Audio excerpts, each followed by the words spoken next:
swear, every story is full of real emotions and unforgettable experiences. My mother always tried to keep me in line while my father had plans for me that I wanted no part of. But I eventually escaped and revealed everything they had done. Years later, she became sick and started reaching out, saying that family should forgive. In our household, the expectation was clear. Girls were treated as if their only purpose was to grow up fast and be given away. I believed that was normal until I was 11, when I saw my cousin suddenly promised to a man nearly the same age as her father just days after her first cycle. 2 of his previous young brides had died before even reaching 20. That night, I decided to fight against growing up too quickly. I noticed that thinner girls started later, so I quietly starved myself, hoping it would buy me time. I didn't understand the science then. I just endured the teasing and the nickname Skeleton. Other girls my age were already promised to men with children older than them, while I was still being trained to be a future wife. Every Friday, I served meals to relatives in silence, risking punishment for a single word. I was forced to carry hot pots with bare hands to toughen my skin. And each night, my mother rubbed creams on my face to make me beautiful. On the outside, I acted like the perfect daughter, but in secret, I was slowly disappearing. Everything changed at 14 when a teacher noticed how frail I looked. She called me in to talk, and when she stepped out of the room, I noticed pamphlets in her desk. Titles like Your Rights as a Teenager and When Culture Becomes Crime. My jaw dropped. That was the first time I learned that marriage under 18 was against the law. No exceptions. I slipped one of the pamphlets into my waistband, memorized every page at night, and learned the exact words that would make an adult a mandatory reporter. I even started a secret group in my uncle's shed with younger cousins, teaching them what to say if someone tried to force them into something. At 15, my body finally betrayed me. My first blood came during morning chores, staining my white dress. My mother screamed with joy. Women rushed in to congratulate me. And by nightfall, my father had already chosen a man decades older, someone known for having lost 2 wives before me. When 2 young brides in the community died before reaching their mid-20s, people whispered it was because their bodies had been pushed too far. And only 2 days later, my cousin Anna, one of the girls from our secret shed group, got her first period, and within hours she was promised to a man in his 50s who already had more children than she could count. I watched the life leave her eyes as they bargained over her as if she were property. So that night, I slipped her my notebook with every shelter number, every legal fact, every escape route I had memorized, and whispered that she should tell the science teacher and use the exact words I taught her. Her hands shook as she took it and asked about me, and I whispered back that my wedding was 2 weeks away and I'd figure something out. But I was wrong because that night there was a knock at the door, and child protection officers arrived asking about underage marriages and needing to speak to every girl in the family under 18. My father's face turned from confusion to rage, and after they left, the family gathered like wolves, certain that someone had filled our heads with lies and Western ideas. They searched the house and within an hour found my journal hidden in the shed, filled with phone numbers and laws. And my father burned it in front of everyone, calling me diseased, corrupted, and his favorite insult, a cancer that had to be cut out. Then he announced my wedding would happen immediately before I could infect anyone else. Dawn came too quickly. In an hour, they would dress me in red and gold and deliver me to a man who had already buried 2 wives. My stomach twisted as footsteps came to my door. I grabbed the plastic bag I had hidden, filled with only essentials, a change of clothes, rewritten shelter addresses, and 20 stolen dollars gathered one by one over months. The doorknob turned and I doubled over, clutching my stomach with a groan that wasn't entirely fake. My mother entered in her finest clothes, demanding I get up because the officiant would arrive in 30 minutes. I gasped louder, claiming something was wrong and begging for the bathroom. She frowned because in our culture, a sick bride was seen as a bad omen. She gave me 5 minutes with clear disgust, and I stumbled down the hall, hiding the bag under my loose gown, locking myself in the bathroom where I climbed onto the toilet and pushed aside the ceiling tile I had loosened weeks earlier, shoving the bag inside before flushing and running water to make noise, then groaned again as my mother pounded on the door, joined by my aunts.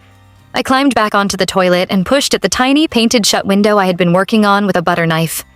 The paint cracked, morning air rushed in, and I prayed I had just enough time. I forced my body through the tiny window, scraping my shoulders raw as the door behind me shook under the weight of fists. My father's voice thundered that I was taking too long, and with one last twist, I slipped free, falling hard into the wet grass, ankle bending but mercifully not breaking. shouts exploding from the house as I ran barefoot into the dark, my thin nightgown whipping behind me. I darted through yards where dogs barked and security lights blinked on, every house filled with people who would hand me back without hesitation. So I cut across one yard, past another pool, around a shed, the sound of car engines roaring to life behind me, headlights sweeping across the streets as my cousins shouted that I couldn't have gone far.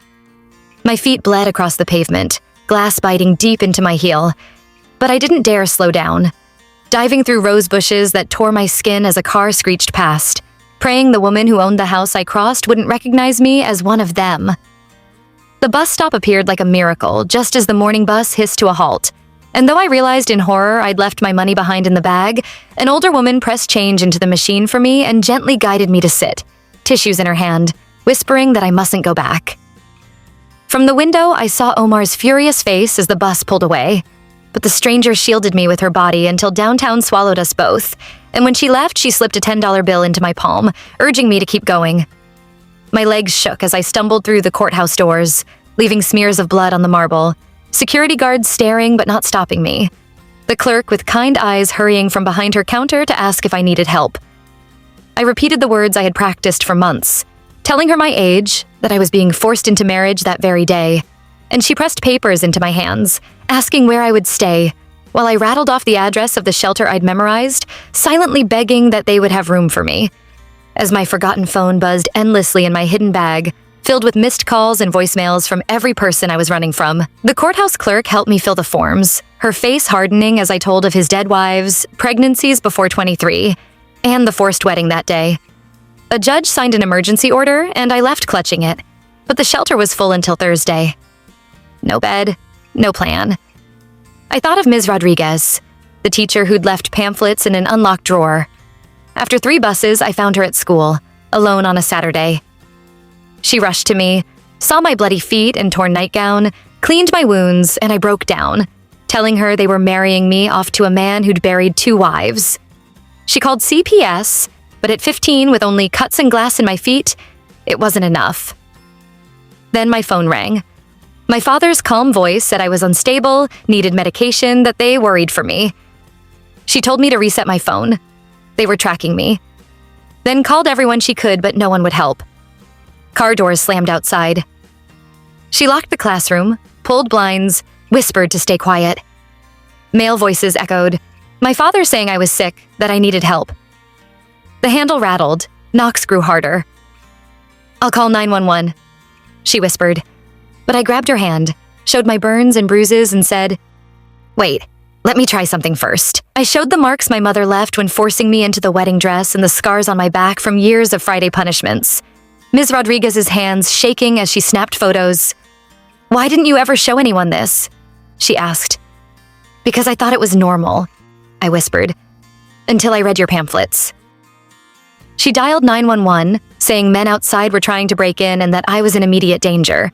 The pounding grew louder, my uncle's voice saying they had medication for me, calling me unstable and a liar. Check the parking lot cameras, I urged. I came alone. If they have medication, they brought it. She phoned security. Mr. Williams confirmed he was reviewing footage. Police sirens wailed and the pounding stopped. Footsteps retreated. When officers arrived, my father stood there polished, calm, holding prescription bottles with my name. Thank God you're here, he told them. My daughter is sick. She imagines things. She lies about our family.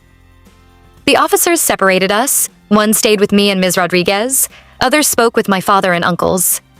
She's never been medicated, Ms. Rodriguez insisted. I've taught her for 2 years. Look at her injuries. The officer glanced at my feet but hesitated. The cuts and bruises could be self-inflicted, he said. If I'm so sick, why no records, no doctors, no therapy? I shot back. Ms. Rodriguez opened her laptop showing essays I had written, metaphors hiding burns, beatings disguised as cultural preparation. The officer's face darkened as he read. Then Mr. Williams came with footage proving my father and uncles had carried in the pill bottles. Call Anna Mansour, I begged. She reported yesterday. She knows everything. But Miss Rodriguez found Anna's family had suddenly moved out of state that morning with no trace. My father must have sensed the walls closing in because his polished mask cracked, barking orders in Arabic to my uncles. The officer asked what he said. I translated. He's telling them to call the lawyer and arguing about the dowry being non-refundable. That one slip destroyed his mask. Dowry? The officer repeated. My father froze, stammered something about poor English. Your English seemed fine earlier. The officer replied coldly. The next hour blurred, more police arrived. CPS supervisors, someone from the DA's office. My father shifted between legal threats and begging for mercy. My uncles clung to religious freedom and parental rights, but the evidence kept piling up. My essays, my wounds, the fake prescriptions, the footage, the emergency order in my hands. The protective order I'd secured that morning became my only shield when the CPS supervisor finally announced I was under emergency custody, and my father snapped, lunging at me, cursing in Arabic about dishonor until officers dragged him back as he spat threats about what happens to girls who defy their blood. Ms. Rodriguez gripped my hand, steadying me as chaos swirled. Within 20 minutes, an emergency coordinator named Margaret arrived, took one look at my bloody feet, and called for medical transport, helping me into a wheelchair while Mrs. Rodriguez whispered she wouldn't leave me. At the ER under fluorescent lights packed with noise, the triage nurse noticed my wounds, noting the embedded shards and fresh cuts, while Margaret phoned placement after placement, her tone hardening each time she heard no beds, no space. Not this weekend. Not for high-risk cases, muttering these were always the hardest because families tried to retrieve the girls. The doctor numbed my feet and pulled glass from my heel, each tug sharp but survivable. The real pain sitting in my chest as I realized every passing minute gave my family another chance to find me, until Ms. Rodriguez broke the spiral, saying she knew someone, a retired nurse who sometimes took emergency cases. Margaret asked if she was certified. My teacher stepped out to confirm, returning minutes later with relief. Theodora Whitman, certified, willing to take me tonight. Paperwork began at once. The doctor wrapped my feet and prescribed antibiotics, and for the first time in days, I thought maybe I'd make it through the night. Until my phone buzzed with a text from an unknown number. You have dishonored us all, this is not over. I showed Margaret, who documented it and warned me my number must change and every trace of me on social media disappear. The ride to Theodora's house blurred by, Ms. Rodriguez trailing us until we reached a modest home behind a tall fence with cameras. And when Theodora opened the door, her sharp eyes read me in a second. Her gentle hands guided me inside, leading me to a small room with a lock and alarms, saying only that I was safe here. And for the first time in forever, I exhaled without looking over my shoulder. That night at Theodora's house, Margaret finished paperwork while Ms. Rodriguez helped me unpack, pressing her personal number into my hand before leaving. But I barely slept. Every car making me flinch until Theodora found me at the window at 3 a.m. and said the last girl here had faced the same thing. Family at the gate demanding her back. But now, police response was under 2 minutes. Sunday blurred into safety planning. New phone known only to 3 people, escape routes, trusted neighbors, and news I couldn't return to Jefferson High. Tomorrow we'd register me elsewhere. Monday at dawn, my aunt and cousins appeared with food, begging me to come home.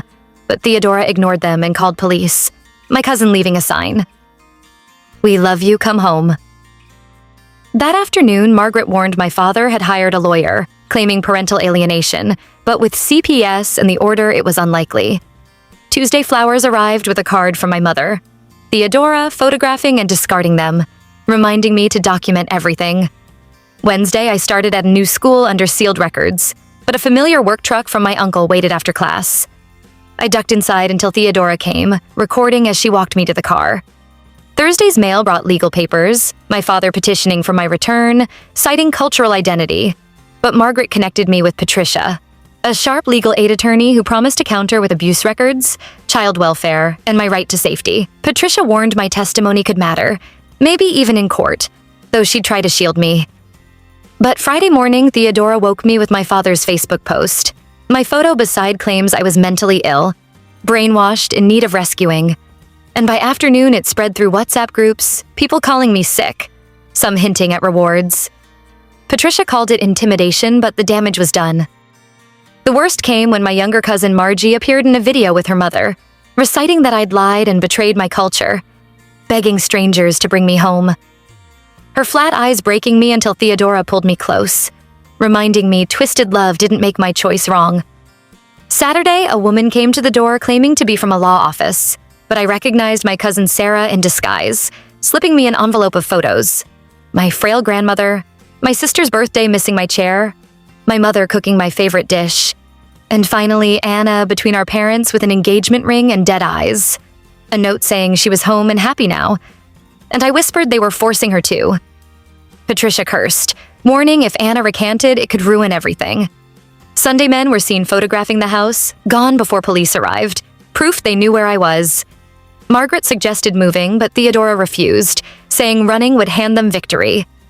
Monday morning came with the hearing, and when I stepped into court, my entire extended family stood shoulder to shoulder, staring at me like I was the one on trial. The courtroom felt staged, my community lined in their finest, my mother crying, my father stone-faced, and I tried not to shake beside Patricia. His lawyer painted us as a loving family torn by Western corruption, parading the imam, family friends, even my pediatrician who swore I'd never shown signs of abuse, though I whispered I was never alone in those visits. Patricia countered with photos of my injuries, essays, footage of fake prescriptions, and Ms. Rodriguez testifying about my weight loss and disturbing work, though cross-exam painted her as a manipulator spreading anti-cultural propaganda. When I testified, I stuck to facts. Burns, beatings, cousins promised off, Hamoud Habibi's dead wives. And Patricia handed over death certificates. 2 girls under 23 dead of kidney failure after multiple pregnancies. His lawyer claimed illness, demanded if we alleged murder. Patricia fired back, it was a pattern. Child brides, rapid pregnancies, early deaths. The judge hesitated, but without Anna, it still felt like my word against theirs. Until the doors opened and a young woman in hijab entered with CPS, walking with a limp. My father froze. My mother gasped, and she said, "I was Hamoud Habibi's first wife." I didn't die. The room erupted as Fatima told her story. Married at 15, 4 children by 20, kidneys failing, family declaring her dead while she escaped with a nurse's help. She said she came forward because when she saw my father's posts about me, she knew she couldn't stay silent. Not while he tried to destroy another girl. Fatima's words landed like a hammer. Her evidence, medical files, kidney scans, photos of her fake grave, crushing my father's lawyer. The judge granted a permanent protective order, forbidding all contact. My father rose, spitting that I was dead to them. My mother tore off her hijab and repeated it in English for all to hear. Walking past them felt like fire, but Fatima gripped my arm and whispered I wasn't alone. Outside, Patricia warned it wasn't over. Days later, my hacked social media spread fake posts of mental illness, doctored photos painted me unstable, and local businesses began refusing Theodora. Lawsuits followed. Defamation, alienation of affection, flimsy but draining. Worst were videos of cousins reciting coached lines that I'd corrupted them. Footprints appeared in our garden. Police found nothing.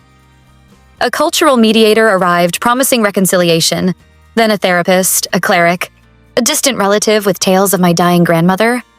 All attempts to drag me back under control. Anna's sudden request for a meeting felt like hope and dread. At Patricia's office, she looked hollow, whispering they'd forced her back, threatening our little sister. She warned they'd stop trying to reclaim me and now planned to make an example of me, mentioning my new school and a message everyone will understand. She pressed an address into my palm. Other girls, before security took her away. That night, Theodora and I changed my routines, but Wednesday the alarm blared. A window in my room. Glass shattered, men shouting in Arabic, promising they just wanted to talk. I locked myself in the bathroom, clutching hairspray and scissors as the door splintered. Then sirens. They fled before police arrived, leaving mud and broken glass. Margaret declared the placement compromised, but as I packed, I called Ms. Rodriguez. It was time to print more pamphlets. They could move me, threaten me, hunt me, but they couldn't silence me. We left Theodora's compromised safe house for a new placement above a retired officer's garage. Tighter security, but the same mission burning inside me. Anna's address lay folded in my pocket as Ms. Rodriguez arrived with supplies. Together, we built notebooks disguised as schoolwork, phone numbers hidden in math problems, legal info masked as history notes, to slip quietly to at-risk girls through school nurses. Patricia called. The intruders were my distant cousins, warrants out, but they'd fled. My family had also appealed, alleging religious discrimination. By Thursday, our packets were ready. 50 small escape kits, And then a social worker brought a terrified teen promised to a 47-year-old man. She'd found one of my notebooks. Hope flickered in her eyes as I explained her options. That night, my phone rang. 6 girls, ages 12 to 16, whispering they'd found my materials and needed help. As I guided them through emergency steps, Patricia called again. My father's lawyer now accused me of recruiting minors. They tried charging me with corrupting minors, but fear no longer worked. That afternoon, Ms. Rodriguez introduced me to a human rights journalist who promised to protect identities and show America what was happening. Just knowing the article would exist felt like a victory. Saturday's mail brought Fatima's letter and photos. Her in nursing scrubs, smiling, proof that survival could become a life. And I cried holding them. By Sunday, CPS had opened investigations after 3 more girls came forward citing my packets. Monday, my father's lawyer held a press conference accusing me of poisoning children with Western lies. Community leaders stood behind him gravely. Patricia countered with teachers, social workers, even the retired officer speaking out. But Tuesday, a video appeared of Margie and 4 other girls reciting coached lines about me turning them against their families. Wednesday, Patricia reported legal threats to the journalist and Margaret called. Samira, 16, the bravest caller, was being moved out of state. I decided to go near the courthouse so she might see me and escape. We waited 2 hours near the courthouse until a van arrived with Samira wedged between 2 aunts headed for passport documents. She saw me. Our eyes locked and I mouthed, "Run," she couldn't, but dropped screaming of stomach pain instead, grabbing an officer's arm. In seconds, more officers and CPS arrived, her aunts protesting, but Samira clung to him until she was taken into custody. As we drove off, my uncle emerged gesturing furiously on his phone. They'd lost another. Thursday blurred with legal prep and Patricia documenting threats while the journalists secured a publisher. More girls surfaced from other communities. "You started something they can't stop," Patricia said. Friday sirens brought flames, a car in our lot burning with dolls and wedding dresses inside. A message. Margaret wanted me moved again, but I refused, settling on rotating off-duty officers and never sleeping in the same place twice. Saturday, the article went viral, messages of support flooding in. Sunday, my family announced my total erasure. But reading it, I felt something new. Freedom, relief flooded me. Their last weapon, erasure, had failed. By Tuesday, 3 more emergency orders were filed. 2 girls reached shelters, 1 warned teachers before being moved. Wednesday, I met leaders ready to formalize what I'd started. Legal backing, safe houses, training. "We'll call it the Freedom Network," one said, hidden in plain sight like my notebooks. Thursday's hearing renewed the protective order. Instead of my family, the room was filled with escaped girls, social workers, teachers. The judge dismissed my father's final argument, ruling the threat still stood. Outside, Fatima waited, and we simply hugged while cameras clicked. 2 girls refusing to vanish. Friday, the Freedom Network held its first meeting with 15 volunteers, mapping packet routes and emergency protocols. That night, another unknown voice whispered, "I found your notebook. Can you help?" And I said yes, pen in hand. My family had erased me, but I had become proof their daughters could choose differently. And that proof was spreading.